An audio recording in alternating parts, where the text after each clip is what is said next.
With so many options, why choose Arizona State University? For me, the only online option was ASU because of the quality. Their faculty was really involved with their students and care about your personal journey. The dedication to my personal development from my professors, that's been extremely valuable to me. Earn your degree from the nation's most innovative university. Online. That's a degree better. Explore more than 300 undergraduate, graduate, and certificate programs at asuonline.asu.edu. If you work in quality control at a candy factory, you know strict safety regulations come with the job. It's why you partner with Grainger. Grainger helps you find the high quality and compliant products your business needs to inspect, detect, and help correct issues. And the sweetest part is, everyone gets a product that's as safe to eat as it is delicious. Call 1-800-GRAINGER, click Grainger.com, or just stop by. Grainger, for the ones who get it done.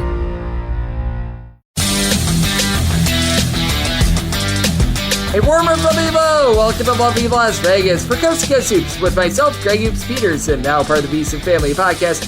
We've got a great podcast for you.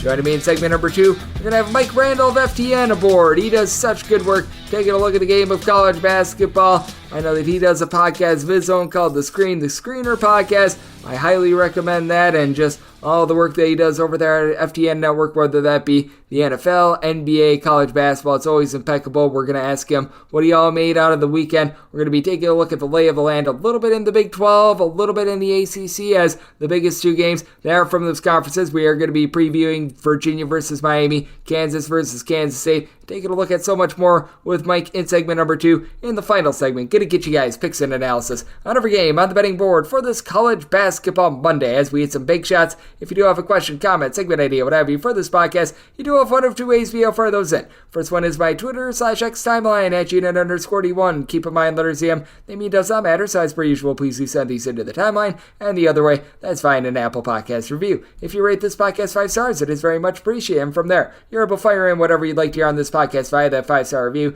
Did not get in any Twitter/X questions today, but we had a great day of college basketball on Sunday. Let's take a look back at it, try to find some trends and try to get to know these teams a little bit better. Games from yesterday is Greg buzzing about. Here is the rowdy recap. Purdue goes on the road and they get the job done against Wisconsin by a count of 75-69. This one, if you took the opening total, just barely stayed under. If you took the closing total, it's just barely went over. As I know that a lot of places closed this one more around 143.5. The opener was more around 147, so choose your own adventure there. And for Wisconsin, they could only go 3 of 19 from three-point range. I will say, Tyler Wall down low, 20 points, 7 boards, 5 assists. Wisconsin wins the turnover battle 11-5, but shock, surprise, Giant of the Year Zach Edey was able to take control of this game. 18 points, 13 rebounds. Purdue wins the rebound battle 42-29, and it was in this one Lance Jones who was able to be your main man in terms of scoring for Purdue. 20 points, 6 rebounds.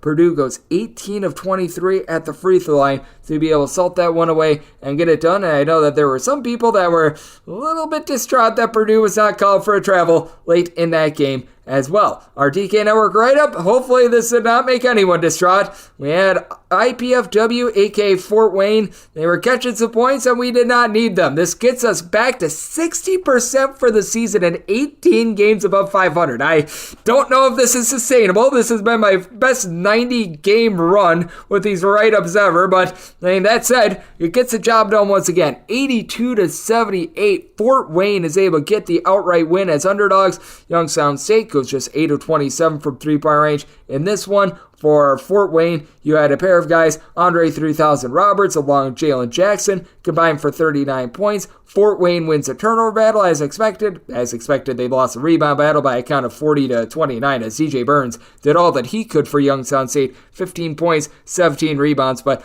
nice home win for Purdue. Fort Wayne, they're able to make winners out of us. And another team that was able to win as a bit of an underdog, they were also about a 4 or so point underdog. That'd be UNC Greensboro. They take down Furman by a count of 89-87 as both of these teams shot quite well from three-point range. As for UNC Greensboro, 13 of 22 from three-point range. Meanwhile, for Furman, they go 12 of 30 from distance. Main man that was able to get it done for UNC Greensboro on this one. How about the big 30 points that you were able to get out of Keyshawn Langley? Chipped in there, pair of assists as well. Mikael Brown-Jones was able to throw in their 19 points, and for Furman, they lose the rebound battle 30-26. They actually win the turnover battle 11-8, and a pair of guys, J.P. Peaks and Marcus Foster, combined for 51 points in this one, but UNC Greensboro, they're able to get it done, and it's been an up and down year for Furman this year. They're now just 8-12 against the spread. If you're looking at the Metro Atlantic, as we saw a lot of MAAC action that went down on Sunday, we did have some fun ones, and for Quinnipiac, they're now 13-7-1 against the spread. Just an absolute butt kicking against Canisius, just by a count of 88-63, and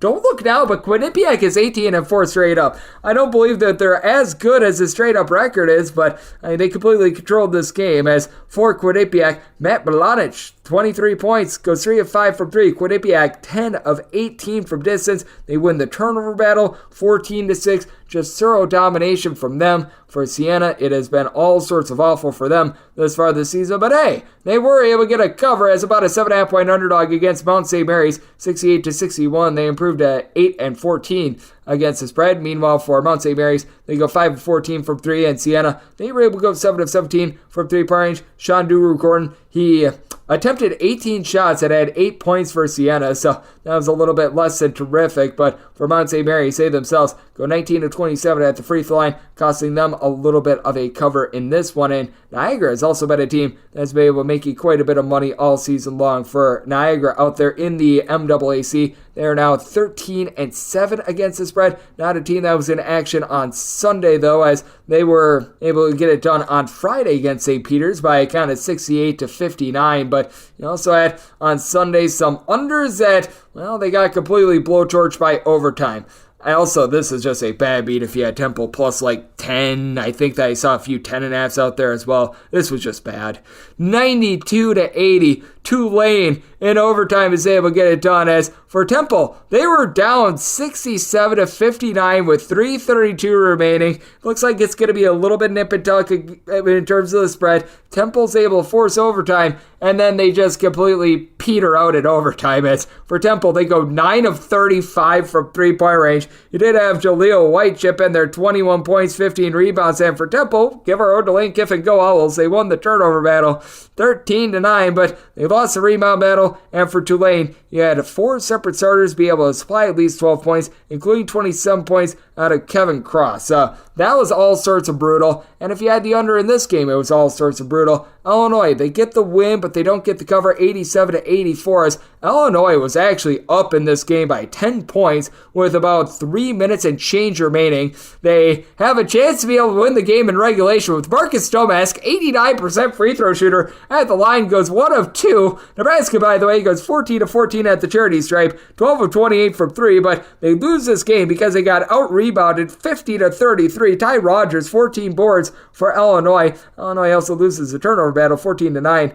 in this one, but all sorts of craziness there. So it's a happy action fun time in that one. And if you had Providence, this was no fun whatsoever. As for Providence, they fall to Villanova by a count of 68-50. It has been a rough season to say the least for Villanova, but Providence is 16 points in the first half in this one. For Providence, they had a shooting performance of 15 of 51. They did go 13 of 13 at the free throw line, but for Villanova, Eric Dixon was able to supply 12 points, 5 boards. He was really the top scorer for the team, but for Villanova, they win the turnover battle 13-5. This has been a Providence team that has been solid to the under all season long. Now 14 unders to 8 overs as far this season, so that was another one that was able to come through. South Dakota State, they were unable to separate from South Dakota. South Dakota, as a double-figure underdog, gave chase. The Jackrabbits get it done, but it was not comfortable. 70-67, the final for South Dakota State. You did have William Kyle III chip in there, 16 points, 11 boards, 5 blocks. By the way, very nice that we got this game on a Sunday. We need more of these, but Theone, 13 points, 10 boards. So South Dakota, the old Coyotes, they were able to get there, and they were able to get the cover. When it comes to Horizon League, saw quite a bit of good action out there, and one of your top over teams in all of college basketball gets another over. Wright State now 17 overs to 5 unders. they're able to go on the road. They get the job done against Northern Kentucky, 85-78 the final, and that makes Wright State now your top over team in all of college basketball, hitting 77.3% of their games to the over. And for Wright State, they only go 6 of 22 from three-point range, but A.J. Braun, 13 points, 14 rebounds, 5 blocks, and then you had 17 points and assists out of Alex Hibagastersi. Hopefully I said that correctly, but for Northern Kentucky, they're able to remain somewhat lively because Marquise Warwick was able to chip in their 20 points, but not enough in this one as Wright State, they're able to get it done. UW-Milwaukee, they are now 15 overs to 6 unders. This was a little bit of a depends upon the number that you got. Total on this game was 152.5. Most of you should have been able to get an over on this game, but UW-Milwaukee, they absolutely hand it to IUPUI. They are certainly putting the PU in IUPUI as this was a 87-67 final, and IUPUI now 6-16. Against the spread, it's been relatively rough for them as for UW-Milwaukee, 8 of 16 from three-point range for them. BJ Turner-Freeman, 16 points, 6 boards, 6 assists. UW-Milwaukee got steamed up to being an 18.5-point favorite, by the way, and they were able to cover all numbers on that one. And then you did see Loyola Chicago take it to a Davidson team that has been a little bit rough recently, to say the least. 76-63, the final. Loyola Chicago, they're able to get it done. As for this Davidson team, they now find themselves at about 9-10 against the spread. For Loyola Chicago, Desmond Watson, the former Davidson standout, was able to supply the team with 18 points, 6 assists. Overall for Davidson, they went just 6 of 23 from three-point range, and Davidson actually wins the turnover battle 12-9, but they just weren't able to get anything outside of a pair of guys in Grant Huffman along with Reed Bailey. They had 23 points apiece. The rest of the team, they went for a grand total of 17 points, and then your harebrained game of the day, that would be Rider versus Iona. Iona gets a job done 94-93, and boy, oh boy, was it not comfortable as for Iona, they're able to pop off. They're able to go 10 of 27 from three-point range as don't call him Gecko Greg Gordon was able to give you 28 points. And for Iona, they go 26 of 38 at the free throw line, while Ryder was 27 of 29 at the free throw line. DJ Dudley off the bench had 28 points. He was averaging 3.8 points per game for the entirety of the season coming into this one. He had a combined 11 points in the last 4 games, goes 13 of 14 at the free throw line. He had more made free throws than he had points in the last 4 games. That tells you just what sort of harebrainedness he had in this game. Tariq Ingram for Riders, 17 points, 18 rebounds. So just a lot of nutty acts. Most finance.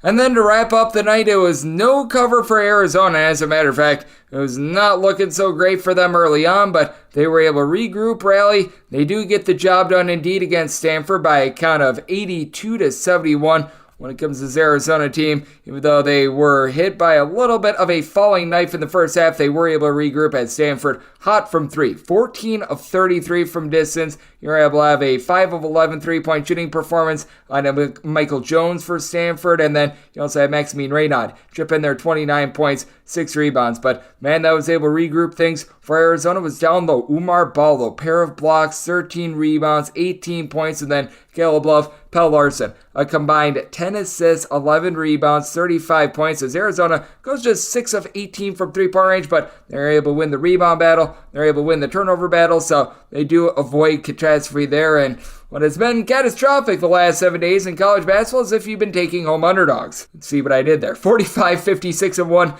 against the spread in this time span. Meanwhile, overs, they've been doing relatively solid as well. You've got 171 overs to 160 unders over the last 7 days in college basketball. If you're looking at the entirety of the college basketball season, and it's been a pretty overwhelming season with the over hitting at about 51.4%, 1,918 overs, 1,811 unders. Meanwhile, home underdogs, they sit at just 48.8% for the season. 487, 511, and 17. And if you look overall at home teams and road teams, about as lickety split as it gets. 50.1% hit rate for overs against the spread this far this season. So that's where we're seeing college basketball right now, and that's what we all got on Sunday. Coming up next, we're going to recap the weekend and turn it forward to Monday with one of our good friends, as Mike Randle, who does great work over at FTN Network and FTN Bets, joins me next right here on Coast to Coast with myself, Greg Peterson, now a part of the VSiN Family Podcast.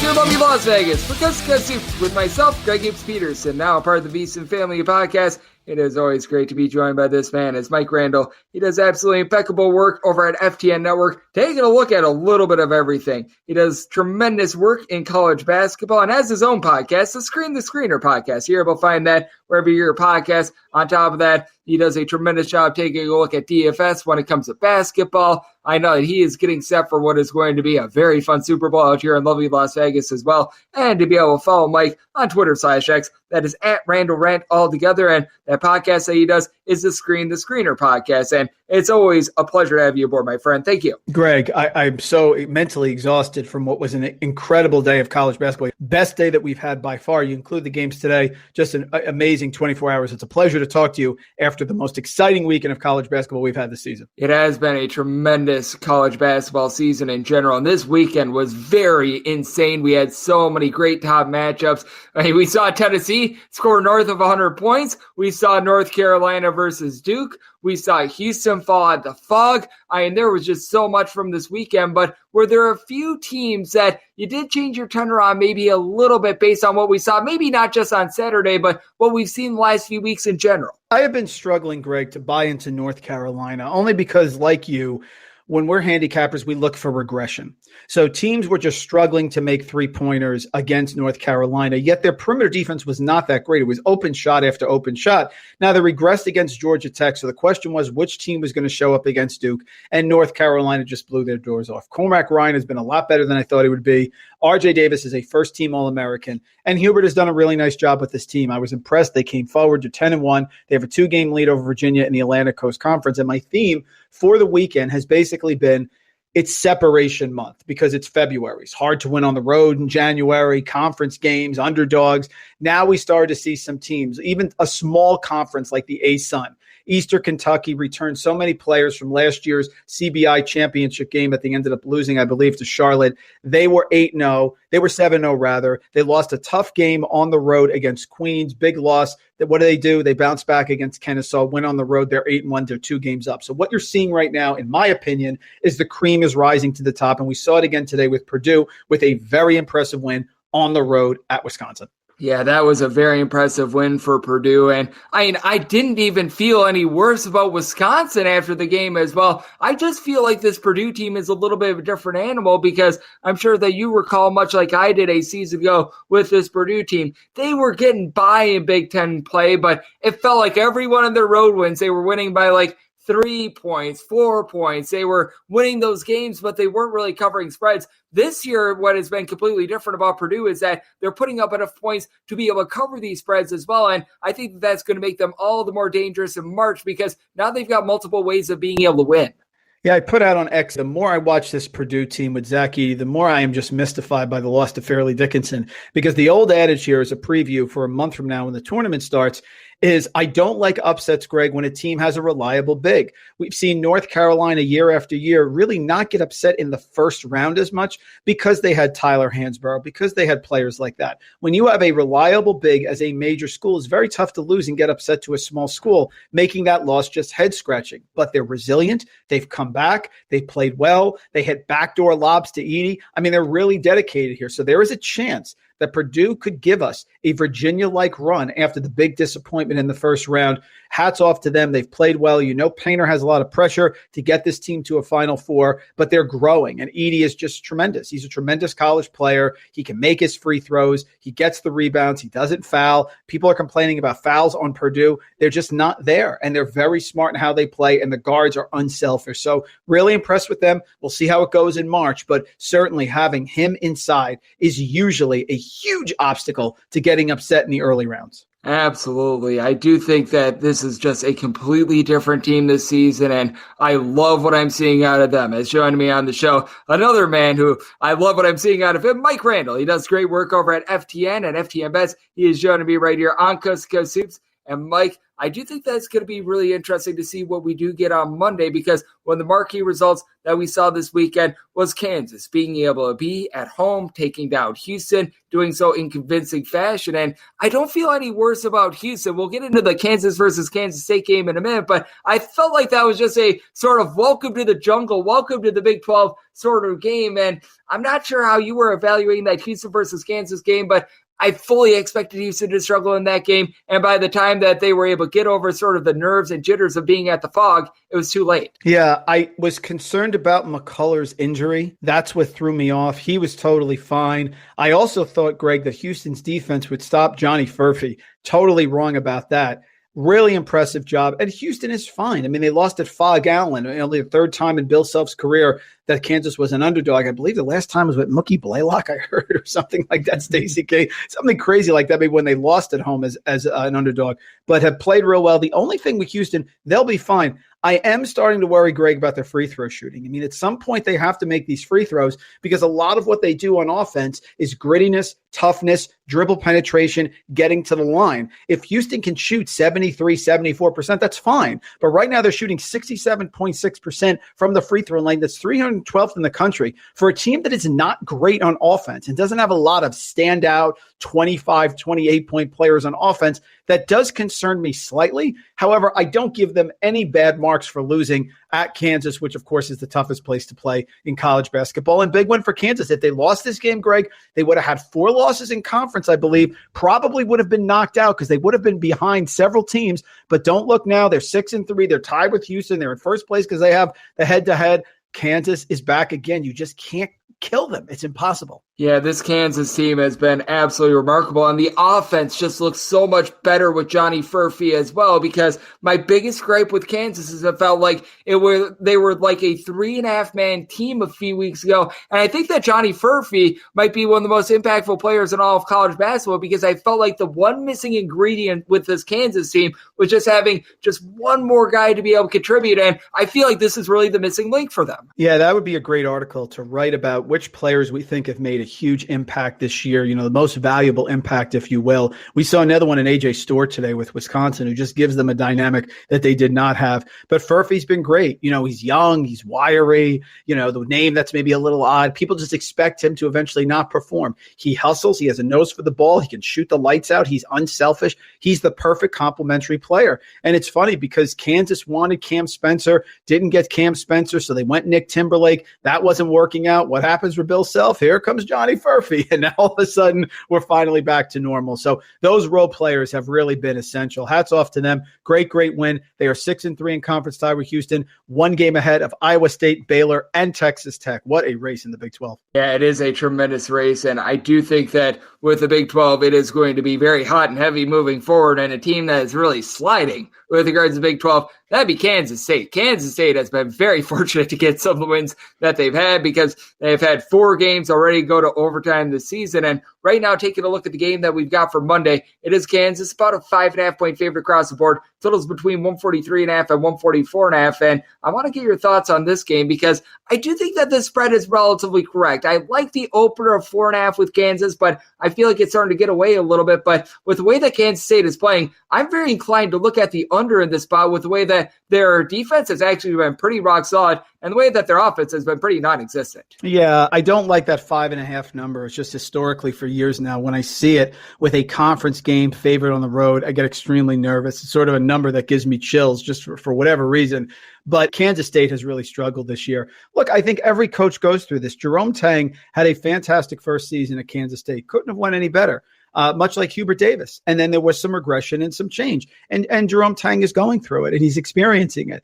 I don't know if he can right the ship. I think he's an excellent coach, and I think he does a great job. But the question is whether the players can step up. Arthur Kaluma, I saw him at his high point at Madison Square Garden, the Big East tournament a couple of years ago. I thought he was the next rising star. Big, attack the basket, shoot threes, just super talented. Has not gotten to that level of consistency. So my concern with Kansas State is the only player on offense, and I agree with you with the under, that I think is going to show up is Tyler Perry, who of course is wonderful, a gritty player. But can some of these other guys like Nagesson, Cam Carter, they have to be able to perform. This is a tough spot. Kansas's defense is elite. You showed it against Houston. They can shoot the 3. Dickinson inside is going to be a problem for this Kansas State team. I lean Kansas right now. I wish it was 4. I agree with you for everything you said, but I do lean Kansas because I don't like a letdown spot here, even though this is a desperate Kansas State team. Like you said, ton of games this year that have gone to overtime. I think they've actually had 5 overtime games. Providence, Oral Roberts, North Alabama, Villanova, and Baylor. And the Villanova game was home, which is just terrible because Villanova hasn't played well this year. So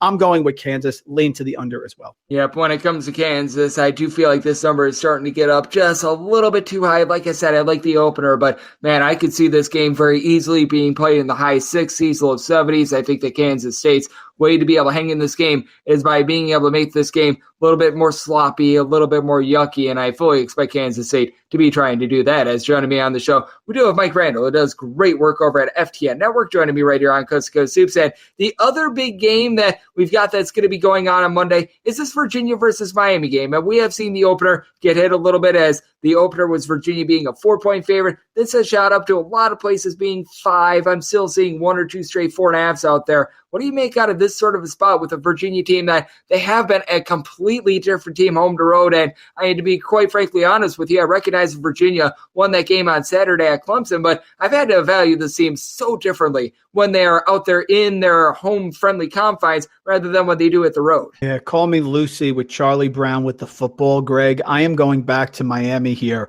I thought they turned a corner against Notre Dame. They struggled against Wake Forest, lost in overtime, but no Poplar in that game. Louisville, they lost with the walk-on starting, inexcusable loss, but teams have them. They got a good win on the road against Virginia Tech. Then they play Florida State, lose rivalry game. The Syracuse game, they didn't have O'Meara inside. So I rode them against Notre Dame, no problem there. Pittsburgh, they covered, but barely. I got the 3.5 number with Pittsburgh. They were up by 10 to 12 points the entire second half. And in that miracle comeback, thank God they took that 3. They covered there. NC State, I really thought they were turning a corner. They gagged it to NC State with a bad loss. But I went back to them on Saturday against Virginia Tech, and they got me to the window.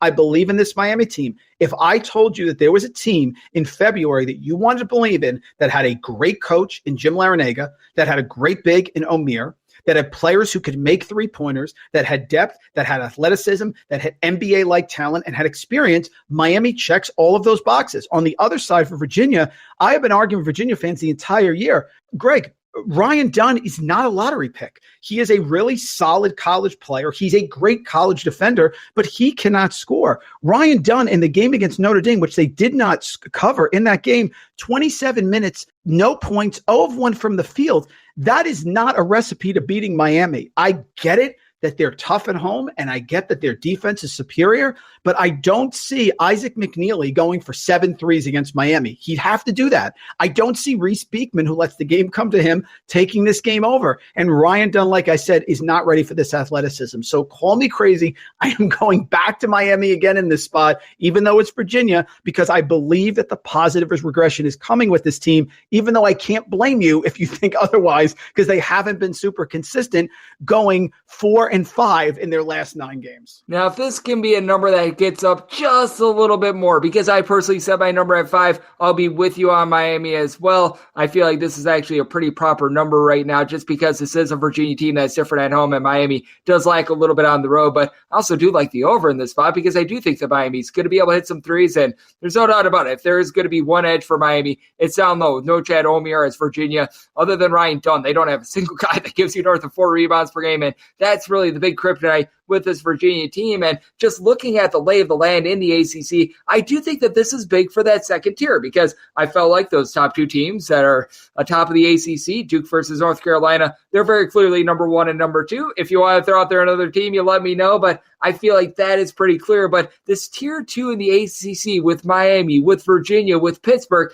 I feel like it's much better than what it has been in recent years. Yeah, it is. The problem is that there isn't another team that's in the elite tier, which I think is what we're looking for. Who is the next team that's going to step up here?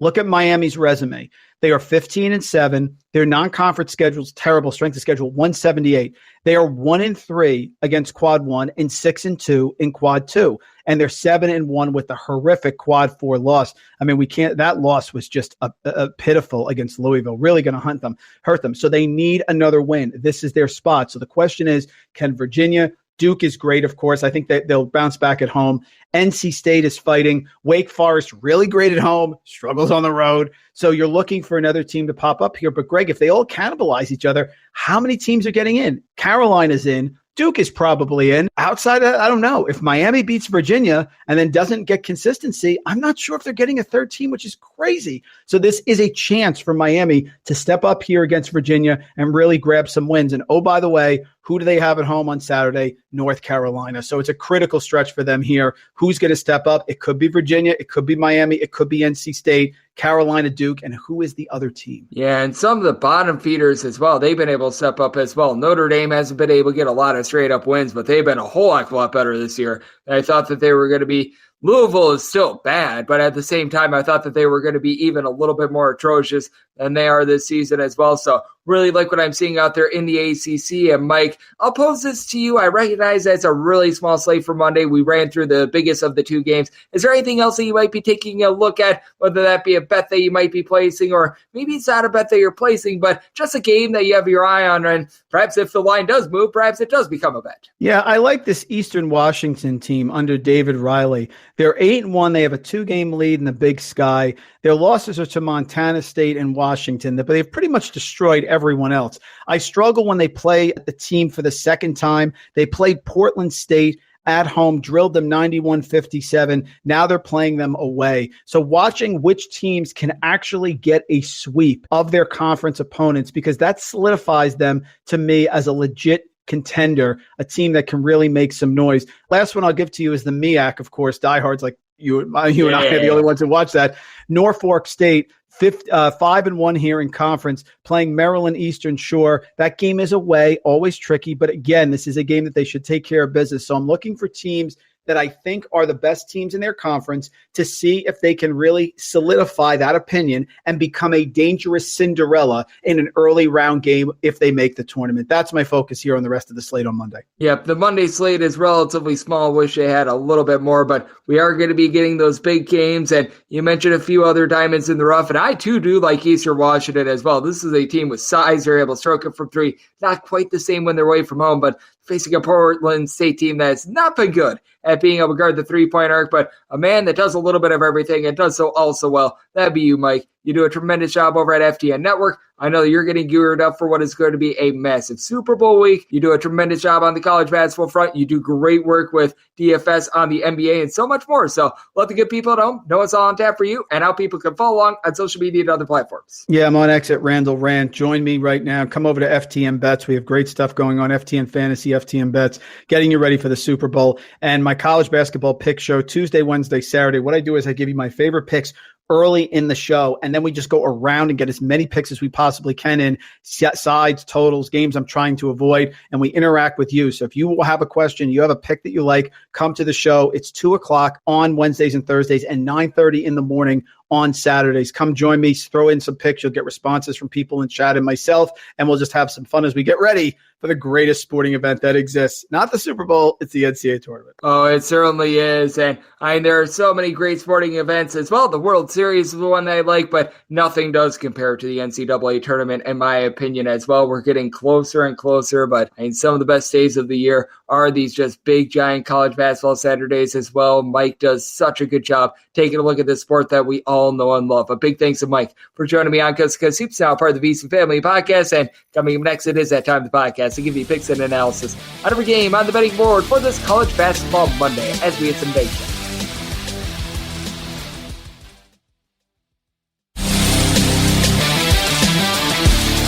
And we're back here in lovely Las Vegas for Coast to Coast Hoops with myself, Greg Hoops Peterson, now part of the VC Family Podcast. Always great to be joined by Mike Randle. He does such good work taking a look at this great game that we all know and love of college basketball. Every single time he joins the show, he makes us a little bit smarter, doing great work over there at FTN Bets. Taking a look at everything from daily fantasy in the NBA, taking a look at the Super Bowl, college basketball, and his podcast, Screen the Screener. That is a good listen as well. So big thanks to Mike for joining me in the last segment. Now it is that time of the podcast. I give you picks and analysis on every game on the betting board for this college basketball Monday as we hit some bank shots. Most financial establishments close at a certain time, but not here. It is time for a side and total on every game on today's betting board bank shots. Do note that, as per usual, any changes that are made to these plays will be listed up on my Twitter/X feed at GNN_D1. We are going to be going in Las Vegas rotation order.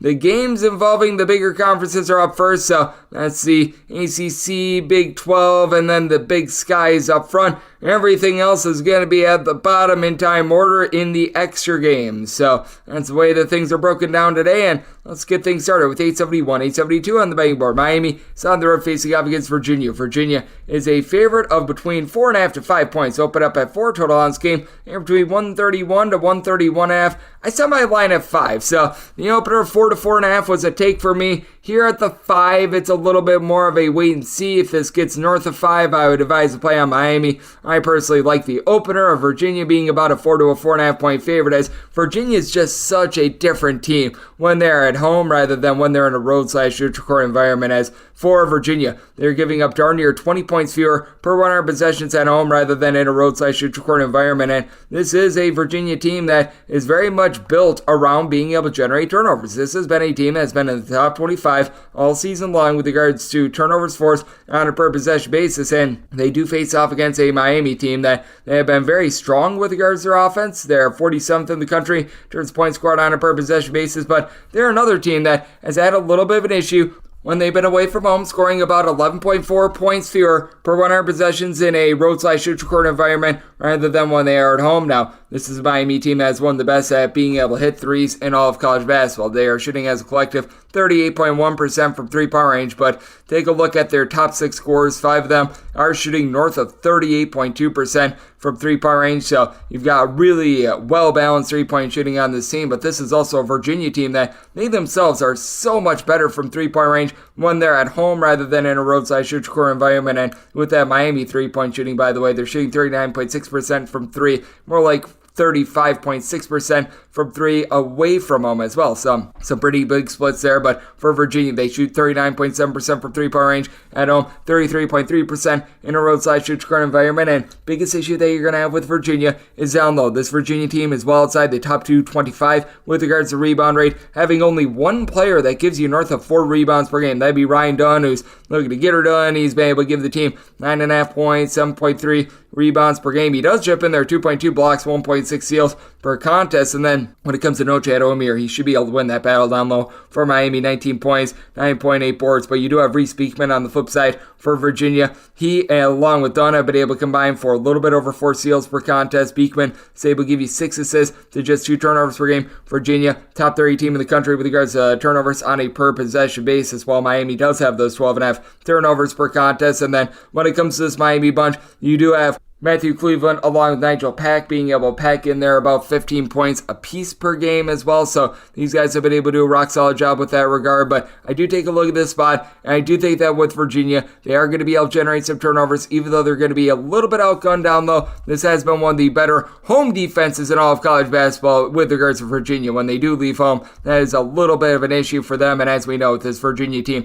one of the most low and slow teams in all of college basketball. But I do think that this is going to be a game that comes down to some late game fouling, so I did set my total at a 134. I'm going to be taking a look at the over in this ordeal. It is a Miami team that does rank at the top 50 nationally with regards to opponents' three-point shooting percentage, but it is once again a Miami team that is giving up about 15.2 points more per 100 possessions when they leave home. So looking at the over, and with Virginia at a 4.5 or less, want to lay with them if we get north of 5, as this was an opener of 4, has been bet up to 5. That'd be my buy point on Miami. 873, 874 on the betting board. Idaho, it's a road to face off against Sacramento St, and Sac State finds themselves as a 4-point favorite. In your total on this game, it is 133.5 to 134, and for Idaho State, I did set them as an underdog of 5.5 points. So I'm going to be willing to lay with Sacramento State. Sacramento State has one big thing that is going for them in this game, and that's the fact that they are by far the better rebounding team in this affair. Sacramento State, a top 50 team in all of college basketball with regards to rebound rate. Idaho is well outside the top 200 with this regard. Now, you do have for Idaho Julius Mims, who's able to give you about 7 boards per contest, but he's the only guy in the roster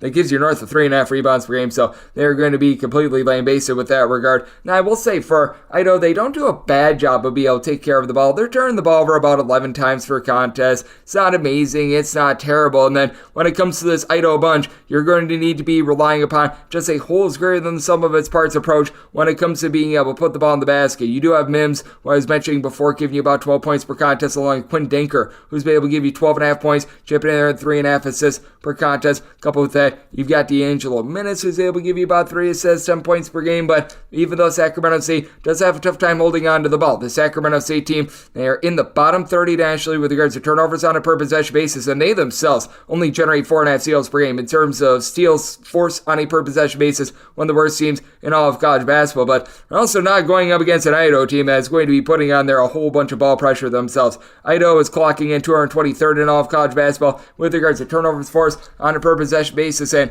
this is an Idaho team that is just not the same team when they're away from home as well. With Idaho, they are rough with their defense regardless. They're 21st in the country in terms of points allowed on a per possession basis, but they're giving up 11 points more per 100 possessions when they leave home rather than when they are at home. And for Sacramento State, even though this team has been quite wobbly all season long, they've had a main constant and a guy that's able to do it all in the transfer from North Carolina A&T, Duncan Boom Boom Powell. 12.5 points, 7.5 boards, shoots in the low 30s from three-point range, and then Z Hermoda has been able to do a nice job supplying the team with 12.8 points per contest. You would like to see this Sacramento State team shoot a little bit better than about 31.5% from three-point range, but they do get to be paired up against an Idaho team that certainly is giving up the arc, as for Idaho, they are well outside the top 200 with regards to opponents' three-point shooting percentage. As a matter of fact, they're up to 347th right now, and though Sacramento State has their warts, and they're not amazing with this regard, they're 291st as well. They are still, at the very least, a little bit more sturdy and should be able to win that battle down low. Coupled with that, they've got Alex Patterson chipping in their 37% three-point shooting with about 8 points per contest. So this is a circumstance where I did set my line at 5.5. I think that Sacramento State is going to be able to win from within. Going to be willing to lay the number. Somebody told 135.5 as well. This is an Idaho team that's very leaky with their defense, and Sacramento State well outside the top 250 with regards to points allowed on a per possession basis as well. So going to be diving in on this total over, and I'm going to be willing to lay with Sacramento State. Now we have my DK Network right to pick. This is 875, 876 on the board. Kansas State plays us to Kansas. In the Octagon of Doom, the Wildcats are between a 5 to a 5.5 point underdog. The last game between 143.5 and 144.5. I did set Kansas as a 5.5 point favorite. At the 5, it's a max I'm willing to lay with the Jayhawks, but I'm going to be willing to lay it. But right up here is going to be on this total under. You've got a pair of teams that rank between 35th and 45th in the country with regards to points allowed on a per possession basis. Now, if there is one trepidation that you should have with this, it is the fact that this Kansas team has really been able to heat it up with regards to their offense. 74 plus points in 7 straight games. A lot of that thanks to Johnny Furphy. He's gotten to at least 11 points in 6 straight games. He was a bit of an afterthought towards the beginning part of the season, was struggling throughout his freshman season, but now has been able to pick it up. His averages of 8.5 points, 4 boards do not speak to how well he's playing right now. He's chipped in there at least 6 boards in each of the team's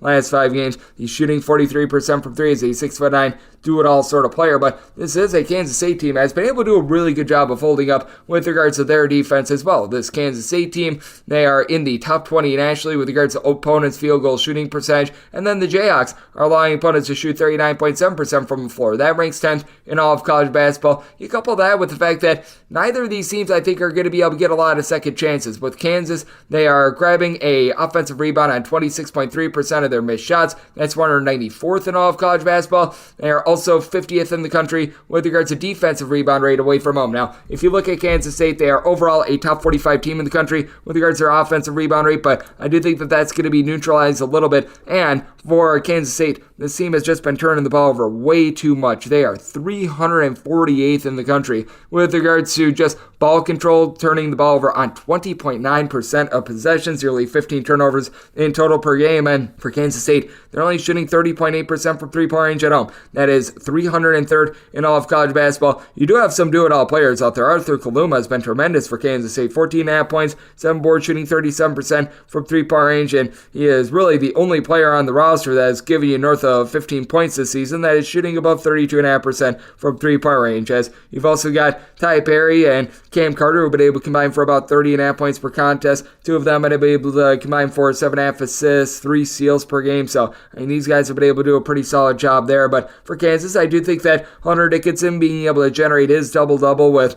18.5 points, 11 boards, shooting 37% from 3, that is going to be rock solid for him. I will say, with regards to this Jayhawks offense as well, not quite the same when they're in a road/neutral court environment rather than when they are at home. This is a Kansas team that they do see a drop-off of 12.3 points fewer per 1 arm possessions when they are away from home. Now, getting back Kevin McCullough is going to be big for them. 19.5 points, 6.5 boards, 4.5 assists per contest, shooting 36% from 3. But this Kansas State team is just not the same on offense that they were a season ago as well. This Kansas State team is outside the top 215 with regards to points scored on a per possession basis, and their offensive metrics are a little bit warped by the fact that they have played 4 separate games that have went to overtime thus far this season. So a lot of their games have went to overtime. If you look at regulation and regulation only, Kansas State 72 points or fewer in 13 out of their last 16 games, but holding up the way that they are on defense, I do think that this is going to be a bit of a slog of a game, which is why my DK Network right to pick is on this total under. I set my total 136.5, so we're writing up the under, and with Kansas, I'm going to be willing to lay up to 5 points with them. This is the last game on the normal Las Vegas betting board before we hit the extra games. 877, 878 is Portland State. They play out Eastern Washington, and Eastern Washington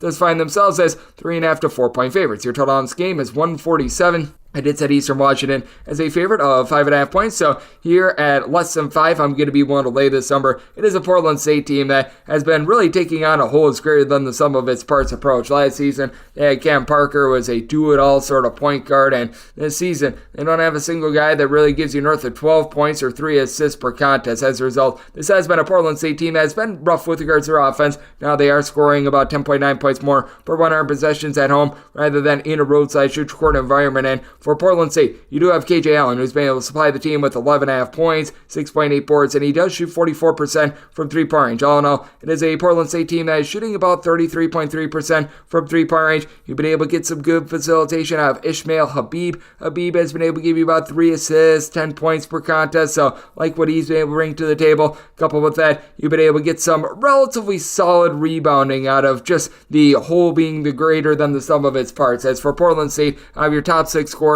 4 of them are giving you at least 4.2 rebounds per game, and this is an Eastern Washington team that, even though they've got size, they've got a lot of big men that shoot it from 3-point range. Eastern Washington about 145th in all of college basketball with regards to their rebound rate. Portland State, they're more around 266th, but for Eastern Washington, I do think that this team is going to be able to light it up from 3-point range. Cedric Howard is shooting north of 40% from 3, supplying the team with 14 points per contest. Jake Kyman shooting 41% from 3, 10.5 points per contest, and then Dane Erickstrup, he shoots 36% from 3, despite the fact that he's 6'11", and late in games you can trust in the Eastern Washington team at the free throw line. They shoot as collective 74.7% at the free throw line. Of their top 5 scorers, 4 of them have shot at least 82.9% at the free throw line, so they have been very tremendous with that regard. And when it comes to being able to guard the 3-point arc, this is a Portland State team that all season long they've been very inconsistent with it, as they're 328th in all of college basketball. Now, I will say they're only allowing opponents to shoot 30.5% from 3-point range at home compared to 39.8% in a roadside shoot court environment, but this Eastern Washington team has been able to travel quite well with their 3-point shooting. I will say for Eastern Washington, not quite the same offense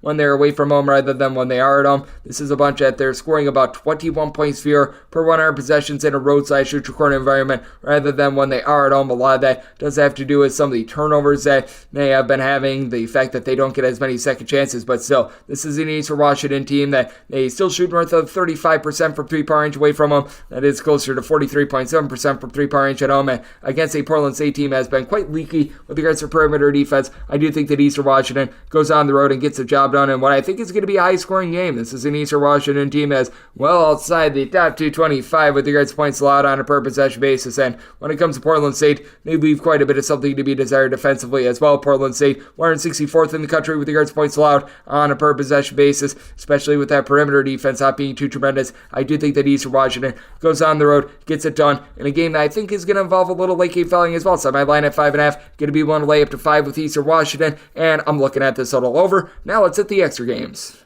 The normal betting board picks are complete, but there are some extra games today, so we go into the bonus. 306-637, 306-638. It is Southeast Louisiana, and they're going to be playing us Incarnate Word. Incarnate Word does find themselves as a underdog of between 7 to 7.5 points. So this game is anywhere between 137.5 to 138, and with the Word, I did set them as a underdog of 7 points. At 7.5, that is my minimum buy point on Incarnate Word. Southeast Louisiana, you do have to wonder if they're going to be feeling themselves a little bit after they pull off that big win against McNeese. This has been a Southeast Louisiana team that has been looking to play at one of the slowest most spaces as well in all of college basketball. Outside the top three are, with regards to total possessions per game, they've got a very versatile player in Roger McFarland who's able to give you 14.5 points, 8 boards per contest, but it is a Southeast Louisiana team that's in the bottom 40 nationally with regards to turnovers on a per possession basis. Incarnate Word is also there, though. They're turning the ball over 15.5 times per contest, but matching up with the versatility of McFarland is Sky Wicks. 15 points, 7 boards, shoots about 32% from three-point range. This is an Incarnate Word team that they are going to have their warts with regards to being able to guard the perimeter. For Incarnate Word, about 262nd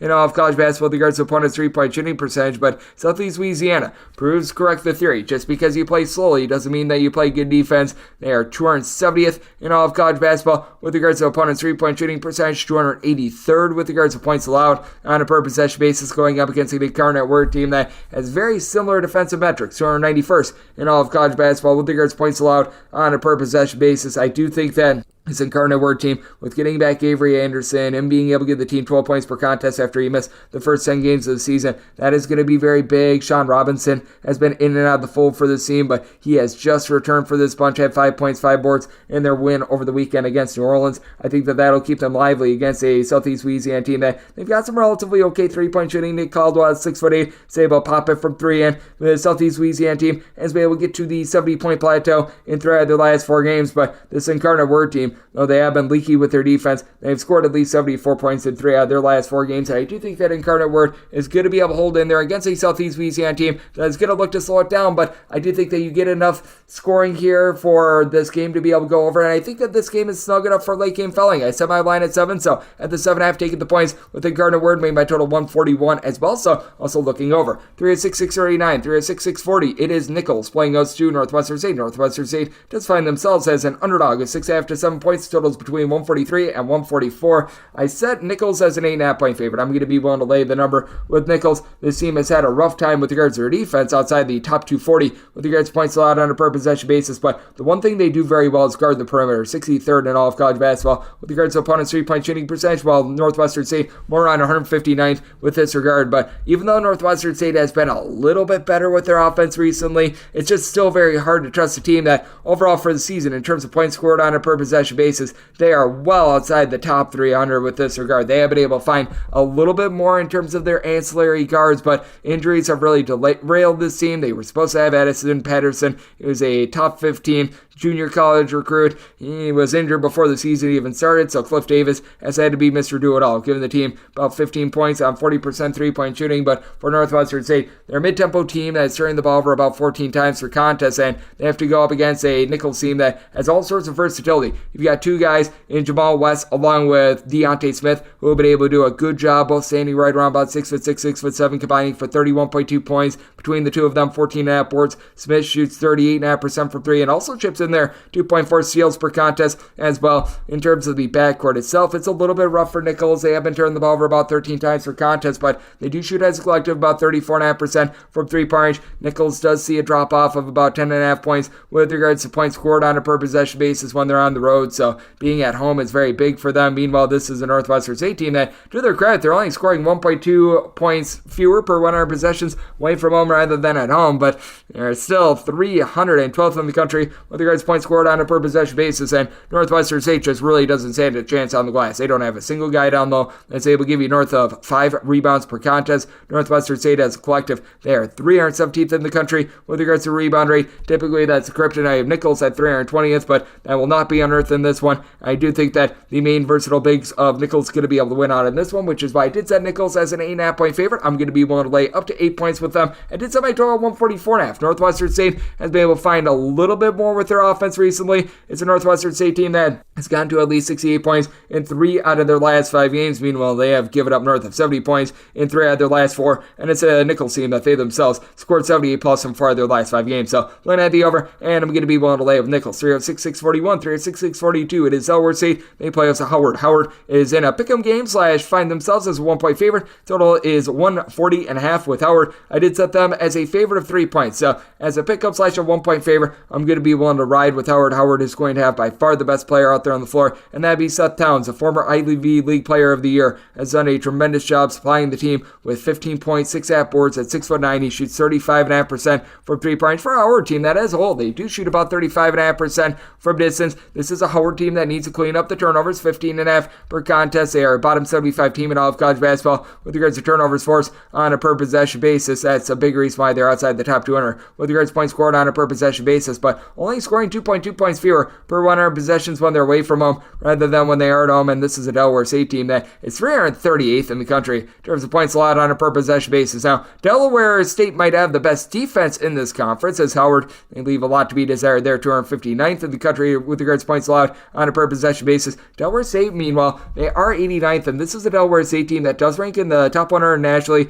with regards to their rebound rate. Wesley Oba has been able to give you about 6 boards, 6.5 points per game, and then you've got a pair of guys in Martavius Robinson along with Javon Muniz, who have been able to combine for about 31 points per contest. With Robinson, he's been able to give you about 6 boards, 2.2 steals per contest, and Munoz, along with another gentleman in Dewuk Tavares, have been able to combine for about 5.5 steals per game. And with Munoz and Robinson, they combine to shoot about 36% from three-point range. But all in all, it is a Delaware State team that they also turn the ball for 15 times per contest. They only shoot about 29.5% from three-point range. And to the credit of Delaware State, they have allowed fewer than 70 points in each of their last 5 games.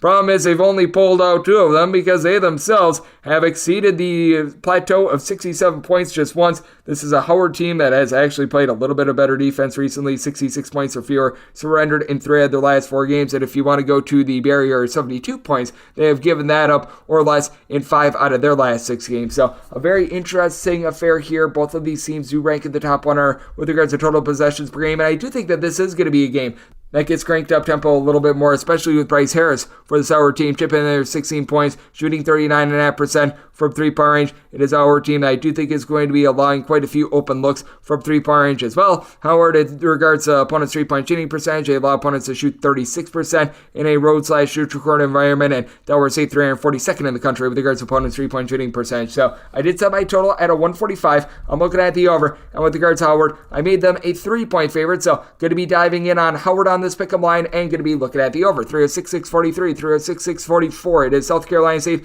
playing against Coppin State, and Coppin State is an 8.5 to a 9-point underdog with your total on this game between 133.5 to 134. And with Coppin State, I did set them as an underdog of 8.5 points. So at the 9, that is my buy point on Coppin State.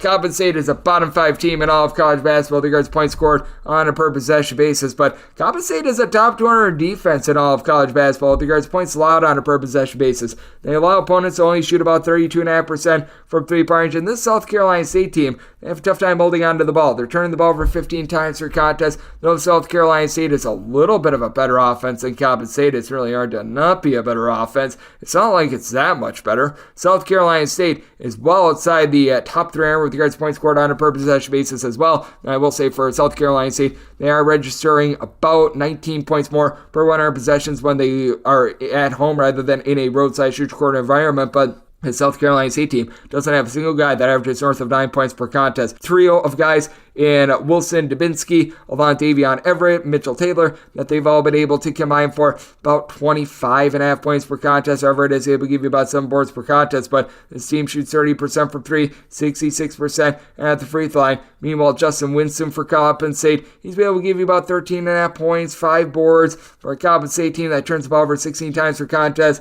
They shoot just 26% from three-point range, but both of these teams do a relatively okay job of being able to take the ball away. This is a Coppin State team that's going to be looking to play relatively slowly. This is a South Carolina State team that is looking to run it and gun it, so I do think that there's going to be a lot of dead and sloppy possessions here. Coppin State actually 21st in all of college basketball. They guards the turnovers forced on a per possession basis in a roadside-shoot record environment that does climb into the top 20 nationally. Meanwhile, for South Carolina State, they're a bunch of 37th with regards to turnovers forced on a per possession basis. So I do think that you get a sloppy Joe sort of game, but I do think that you get just enough possessions here for this game to be able to go over. And for Justin Winston, he is going to be the best scorer in this game. He's been able to supply for Coppin State a little bit over 12 points per contest, so they're chipping in their 5 boards. So I do think that this is one a little bit too low just in terms of the sheer amount of possessions that you get in this game. So I did set my total at a 136.5, looking at the over, and with Coppin State at 9 or more, I'm going to be willing to take those points. 306.645, 306.646. It is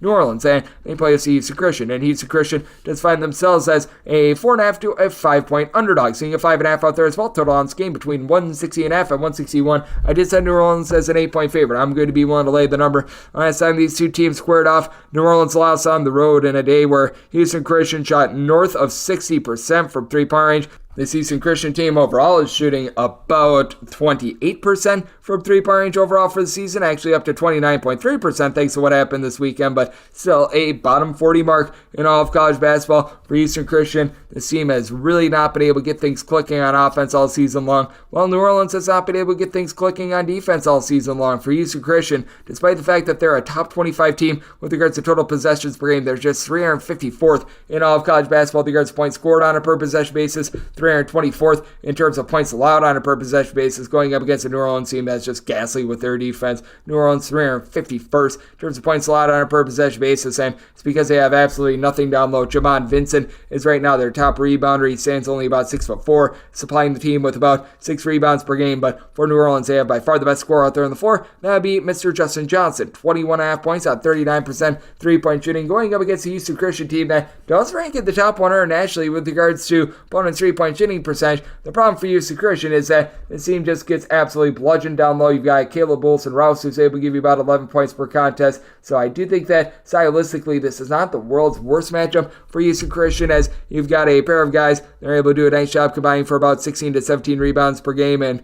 Boinke Mareng along with Michael Irabaje. These two guys have been able to do a solid job of also being able to supply some offense. Irabaje has been able to chip in their 11.5 points per contest. Mareng more like 10 points per game, and you've now got Jay Alvarez along with Marcus Green. These two guys are combined to be able to give you about 30.5 points per contest, and Green is really the only guy on the roster, sans also Dominic Capriati, that is shooting above 25% from three-point range. Both of these guys shoot north of 40% from three. You can't find anyone else that has supplied north of 6 points this season that is shooting above 21.5% from distance. So it's a very interesting and very top-heavy Houston Christian team, one that has now allowed at least 77 points in each of their last 5 games. Meanwhile, for New Orleans, this team has been bludgeoned for at least 82 points in each of their last 5 games. So I do think that you get a high-scoring expose in this one, but I just don't know if Houston Christian does enough to be able to get this total over. Last time these two teams played, it was 88-80, but again, for Houston Christian, they had to shoot 58.5% from the floor and 63.5% from three-point range to be able to get it done. New Orleans had just 4 turnovers in that game as well. Even though New Orleans should be able to do a solid job of taking care of the ball, I don't think that they do that good of a job. So I did set my total more around a 158. I'm going to be looking at the 160.5 under because I do think that Houston Christian cools down, and that allows New Orleans to be able to take this one. I said New Orleans is an 8-point favorite. Willing to lay the number and going to be diving in on the under. 306-647, 306-648. NC Central plays this with Morgan State. Morgan State is a 10.5 to an 11.5 point underdog. Total on this game between 146.5 and 147. And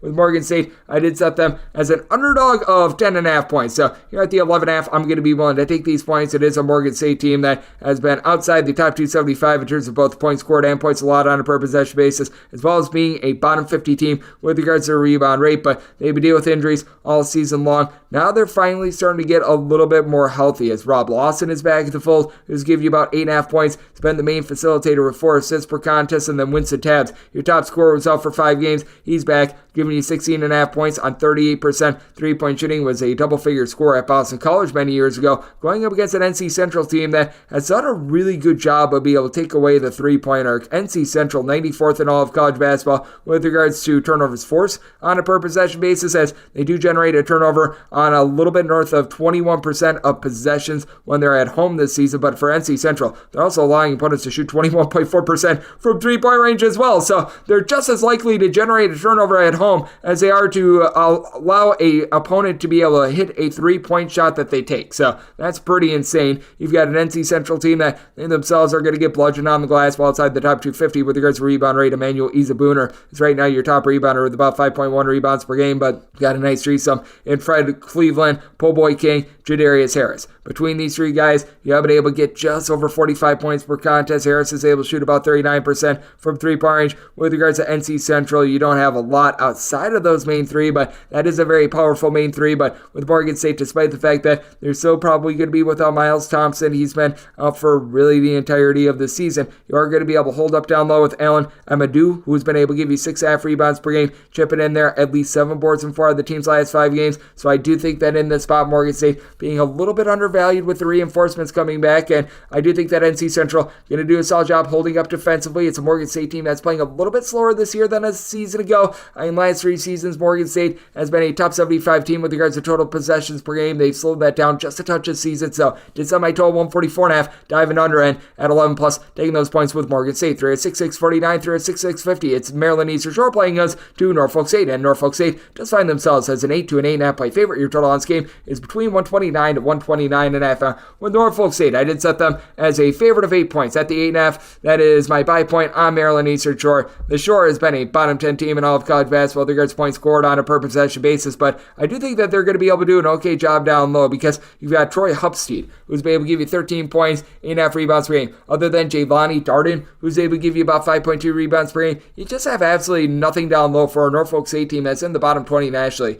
with regards to total possessions per game as well. For Norfolk State, the rebound rate for them is right around about 205th. Maryland Eastern Shore still going to lose that battle at 330th, but Hupstead does allow them to remain a little bit lively there. This is a Norfolk State team that, as well, is shooting about 34% from 3-point range. You've been able to get really good production out of the UNC Wilmington transfer in Jamari Thomas, 17 points, 3.5 assists, a little bit over 2 steals per contest, and for Maryland Eastern Shore, you do have to fear this team being able to hold on to the ball in this ordeal, as well as you do have a Norfolk State team that does rank in the top 75 nationally with regards to turnovers forced on a per possession basis. But for this Norfolk State team, if they don't generate a turnover, they can find themselves to be a little bit vulnerable on the defensive side of things as well. You've got Chance Moore on the flip side for Maryland Eastern Shore, who's able to give you about 9 to 10 points per contest out there in the backcourt. It is a Norfolk State team that is 218th in all of college basketball with regards to opponents' 3-point shooting percentage, going up against a Maryland Eastern Shore team that they allow opponents to shoot only about 30.2% from 3-point range at home. That goes to about 34.5%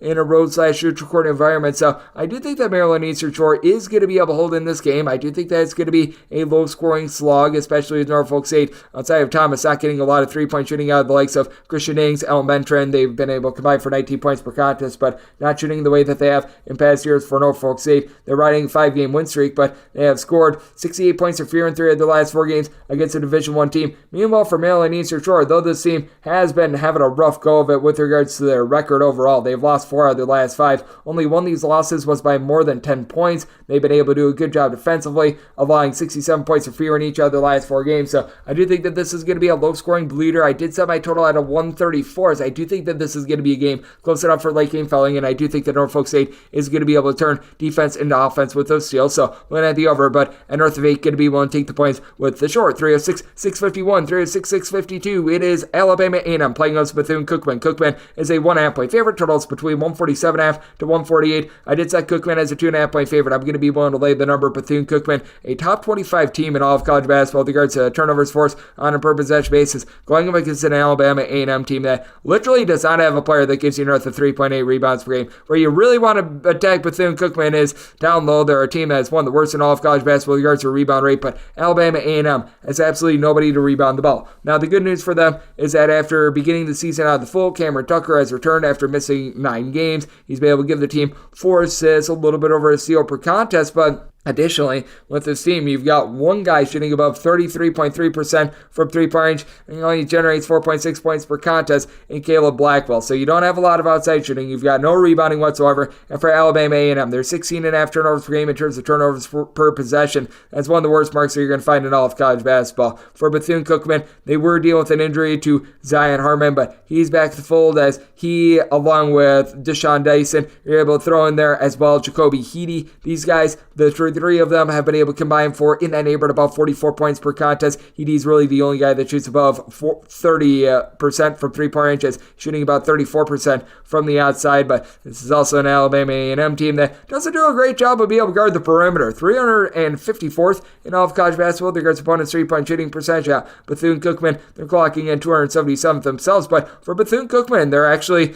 allowing opponents to shoot 38% from 3-point range at home. That drops to 34% in a road/neutral court environment, having giving Derek Carter-Hullinger, also giving you about 4.5 boards, 9 points, some versatility at 40% three-point shooting. I think that sets Bethune-Cookman over the top against an Alabama A&M team that has Dallin Smith generating double figures, but past that, they just don't have much to speak of. It's an Alabama A&M team that has given up at least 72 points in 4 of their last 5 games, and granted, Bethune-Cookman has now given up 71 points or fewer in 4 of their last 5 games. I do think that this game is going to be a little bit more up-tempo with just the shakiness of Alabama A&M's defense, but I just don't think that they do their part with this total, and Bethune-Cookman, with the way that they're generating turnovers, that's been able to up their defense. So I did set my total 146 half dive and under, and with Bethune-Cookman willing to lay up to a deuce with them. 306-653, 306-654. You've got McNeese playing against Texas A&M Commerce. Commerce is an underdog of 18.5 points. Your total on this game, 135.5 to 136. I do think that McNeese is going to be a little bit ticked off after losing over the weekend, but I do think that we've went just a shade too far. I set my line at a 17.5, so I'm going to be willing to take the 18.5 here with Commerce. Last time these two teams played, McNeese went on the road and got a win by a count of 73-67. It was a game where they shot 50% from three-point range, and Texas A&M Commerce went 8 of 30 from three-point range, but Commerce was able to do an okay job on the glass. They lost a turnover battle by 1, though this is a Commerce team that is going to be completely outgunned because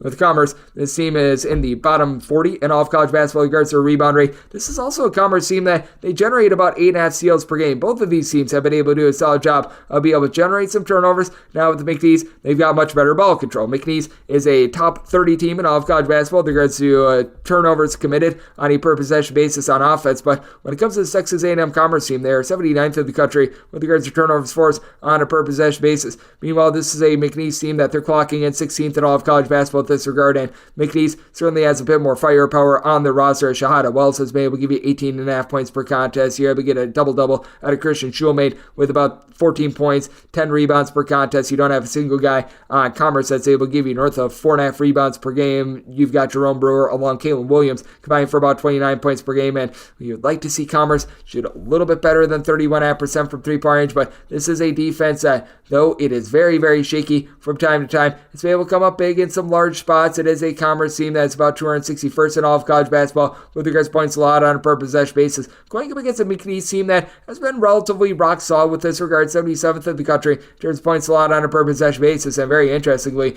McNeese is actually giving up about 2.3 points more per 100 possessions at home rather than in a roadside-neutral court environment, and McNeese does sometimes leave themselves open to giving up some open looks. As for McNeese, this is a team that from time to time they will gamble on a few turnovers, so as a result, this is a McNeese team that they're about 269th in the country with regards to opponents' three-point shooting percentage, allowing opponents to shoot about 40% from distance. Though this Commerce team isn't supreme with their offense, I do think that they do just enough to hold in there. Set my line at a 17.5, so here at the 18.5, going to be taking a look at the points. Did set my total at 135.5. McNeese is one of the slowest teams in all of college basketball. I do think that both of these teams going to have a little bit of a tough time just knocking down shots in general, and I do think that Commerce going to get their slow, grimy style, and I do think that there's going to be a lot of turnovers. So at the 136, I'm going to be looking at the under to go along with taking the points with Commerce. They're at 6.655 through at 6.656. It is Elkhorn State playing against Grambling. Grambling is a underdog of 2 to 2.5 points. Totals between 133.5 and 135.5. Set Grambling is an underdog of 4.5 points.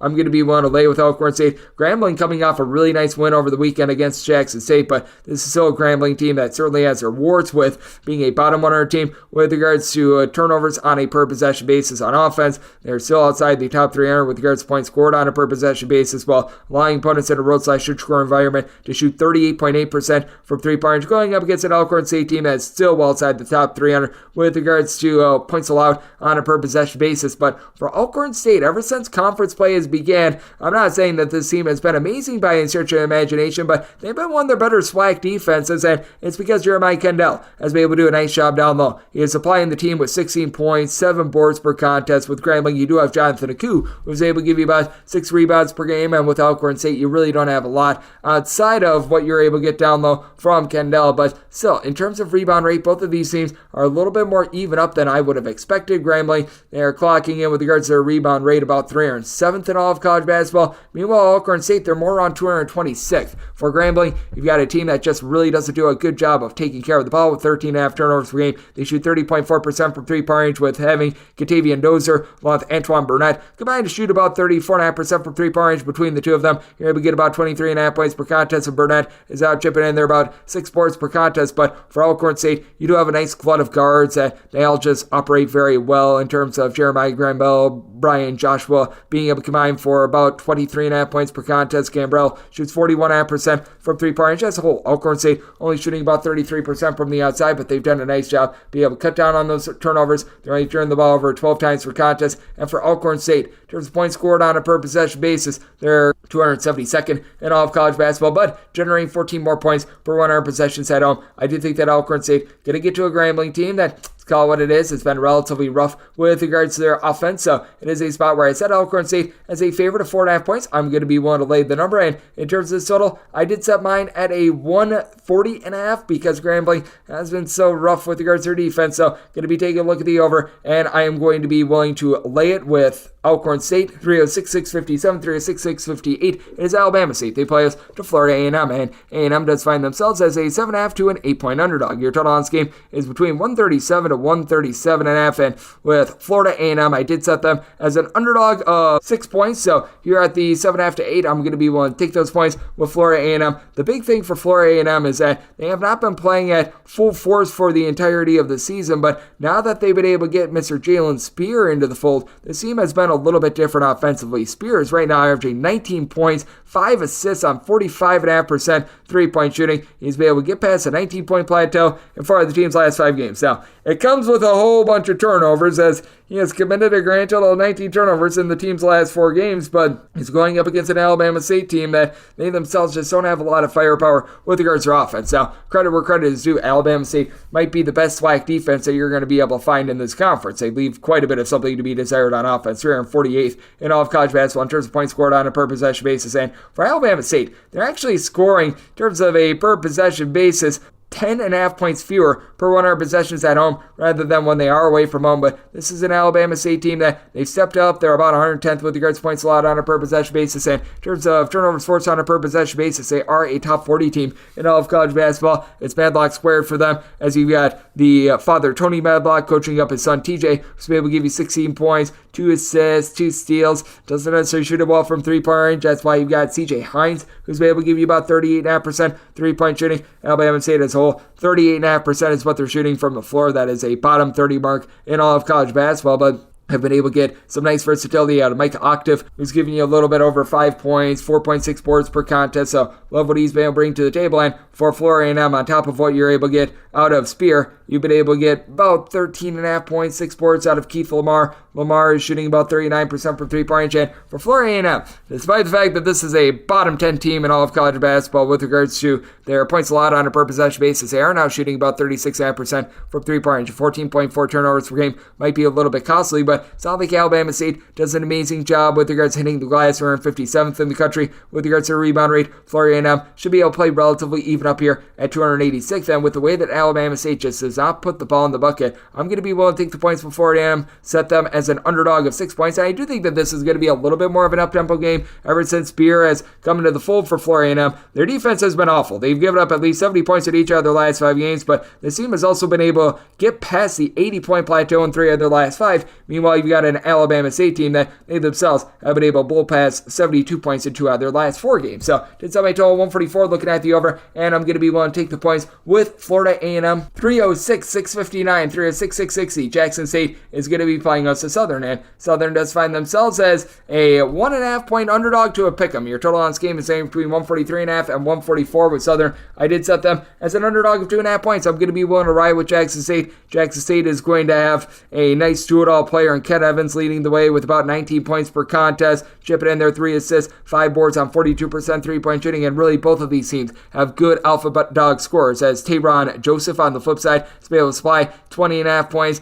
1.6 steals per contest out of him. He's been a good constant on offense, 15 plus points in each of the last 5 games while turning the ball over just 7 times in those last 5 contests. But what is going to be costly for Southern is the fact that they just don't really have anything down low. Derek Terzano has been able to give you about 4.6 rebounds per game. He is leading the way with regards to their rebounding, as in terms of rebound rate, Southern is outside the top 300 with regards to theirs. Meanwhile, it's not like it's anything amazing with what you're able to get out of Jackson State, but you do have Zeke Cook, who's been able to give you about 6.5 rebounds per game. Jackson State closer to about 212th in the country with regards to rebound rate. Now, Jackson State has been turning the ball over quite a bit. They're turning the ball over 14 times per contest, but Chase Adams has been able to do a nice job of being able to maneuver in the backcourt, about 4.5 assists per contest. You have been dealing with quite a few injuries all season long to Jamie Mitchell, Alonzo Romeo, Mansell, so those have been a little bit costly for the team. But at the same time, with Southern, this is a bunch of, even though they are a top 50 team with regards to turnovers forced on a per possession basis, they too turn the ball over 13 times per game. You have Brandon Davis, who's been able to supply 11 points, shooting about 34.5% from 3, but Southern, they shoot about 31.5% from the outside. They do shoot just 66% at the free throw line as well. I do think that Jackson State going to be able to do a nice job down low against a Southern team that has been pretty consistent with their offense. They've gotten past 70 points in 4 of their last 5 games. It is a Jackson State team that has been leaky with regards to their defense, 70 plus points surrender in 4 of their last 5 games. So I do think that you get a little bit of a cranked up and more up-tempo game. Did set my total at a 146.5, so I'm going to be taking a look at the over out Jackson State. I'm going to be willing to lay up to 2.5 points with them, and then we wrap things up with 306-661, 306-662. It is Prairie View. They're going to be playing us to Arkansas Pine Bluff. Now, at the time of recording, we're really not seeing any numbers up on this game, but fortunately for you, I do have my own handicap, and if anything comes along, that will be inserted. But that said, with Prairie View, I did set them as a 5.5 point favorite, so I'm going to be willing to lay up to 5 with them. 6 or more going to be taking a look at the points with Arkansas Pine Bluff, and with regards to this total, I set mine at a 161.5. So 161 or less looking at the over, 162 or higher to the under. You've got an Arkansas Pine Bluff team that allowed Mississippi Valley State to look competent on offense over the weekend, which is very difficult to do. They gave up 77 points in that game. Pine Bluff, a bottom 5 team in all of college basketball with regards to points allowed on a per possession basis. They are a bottom 10 team with regards to opponents' 3-point shooting percentage, but you do have Kyron Milton along with Rashad Williams. At the very least, they were bottom 10 in terms of opponents' 3-point shooting percentage going into that Mississippi Valley State game, and the Valley went 8 of 40 from 3-point range, so that helped them out a little bit. But still, with Milton along with Williams, these two guys have been able to combine for 36 points per contest. They both shoot north of 39.5% from 3, and then Joe French shoots 41% from 3, 15.5 points per contest. They go up against a Prairie View team that does a tremendous job of being able to rip the ball away. They're a top 20 team in all of college basketball with regards to turnovers forced on a per possession basis, and they've been able to get a little bit more scoring pop from their top guys in Javante Hopkins along with Charles Smith. These two guys combine for about 27.5 points per contest, but what always lacks for Prairie View is the rebounding. You actually do have one supreme guy down low in Brian Miles, who's been able to give you 8 rebounds per game, which has been very helpful because typically Prairie View does not have any form of rebounding whatsoever, and they go against an Arkansas Pine Bluff that has Ishmael Platt, who's been able to give you about 6 rebounds per game, but this is a Pine Bluff team that is currently 361st out of 362 teams with regards to their rebound rate. Not only this Prairie View team has much of an edge, though. They're 359th in the country, so it's going to be all sorts of slop down low. But for this Prairie View team, them shooting about 72.5% the free throw line, 31% from 3, much better than where they have been in past years. I do think that this is going to be a little bit of a sloppier game, and to the credit of Pine Bluff, it doesn't sound like much, but they've given up 80 points or fewer in each of their last 4 games. Offense has still been very much a constant for Pine Bluff. This team has gotten to at least 76 points in all but one of their last 6 games. Meanwhile, it's a Prairie View team that they themselves have been giving it up quite a bit more recently. They have given up at least 74 points in each of their last 4 games, but I do think that they're going to be able to induce this Arkansas Pine Bluff team into some turnovers, and this is one of the very few games all season long where Prairie View is going to have any sort of a rebounding advantage. So it is a spot where at 5 or less, I'm going to be willing to lay it with Prairie View, 6 or more, taking a look at the points with Pine Bluff, and then 161 or less, moving over 162 or higher to the under, as Pine Bluff, a top 50 team in all of college basketball with regards to total possessions grade. Pine Bluff, a very up-tempo team as well. Now we'll wrap things up for the Monday edition of Coast to Coast Hoops, now part of the VSiN Family Podcast. If you do like what you're hearing from this fine podcast, Coast to Coast Hoops, you're able to subscribe subscribe wherever your podcasts, Apple Podcasts, Google Play, Spotify, Stitcher, and TuneIn. If you have a question, comment, segment idea, what have you for this podcast, do have one of two ways we offer those in. First one is my Twitter/X timeline at GNN_D1. Keep in mind, letters EM, maybe does not matter, so as per usual, please do send these into the timeline. Other ways, find an Apple Podcast review. If you rate this podcast 5 stars, it is very much appreciated. From there, you're able to fire on whatever you'd like to hear on this podcast via that 5-star review. Big thanks to Mike Randle of FDN Network for joining me in the last segment. Coming at you guys every single day throughout the college basketball season. That means I'm coming at you once again tomorrow. Thank you so much for tuning in.